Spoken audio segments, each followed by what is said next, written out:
રાષ્ટ્રીય યુવા મોરચાના અધ્યક્ષની જવાબદારી સોંપાતા સાંસદ ડોક્ટર હિમાંગ જોશીનું વડોદરામાં અભિવાદન. શહેર ભાજપ કાર્યાલય કમલમ પર ધારાસભ્યો અને શહેર ભાજપ પ્રમુખ, મેયર સહિત મોટી સંખ્યામાં ભાજપના કાર્યકર્તાઓએ ડોક્ટર હિમાંગ જોશીનું અભિવાદન કર્યું.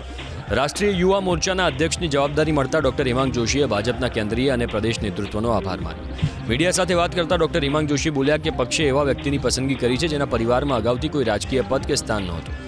વિદ્યાર્થી કાળથી જ પક્ષના કાર્યકર તરીકે કામ કરનાર વ્યક્તિને રાષ્ટ્રીય યુવા મોરચાના પ્રમુખ બનાવવાની આ ઉપલબ્ધિને તેમણે વડોદરા અને ભાજપના યુવા કાર્યકર્તાઓને સમર્પિત કરી.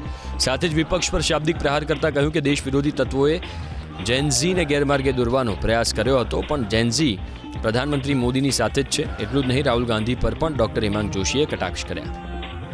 રાહુલ ગાંધીજી ઝારખંડ ગયા હતા. રાહુલ ગાંધીજી તો જંતર મંતર પણ નતા ગયા. એમનો તો અલગ પોતાનો થિયેટર પ્લે કરવાનો હતો.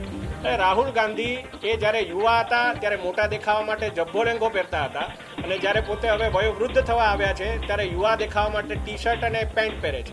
એટલે એના વિશે મારે કોઈ ટિપ્પણી નથી કરવી.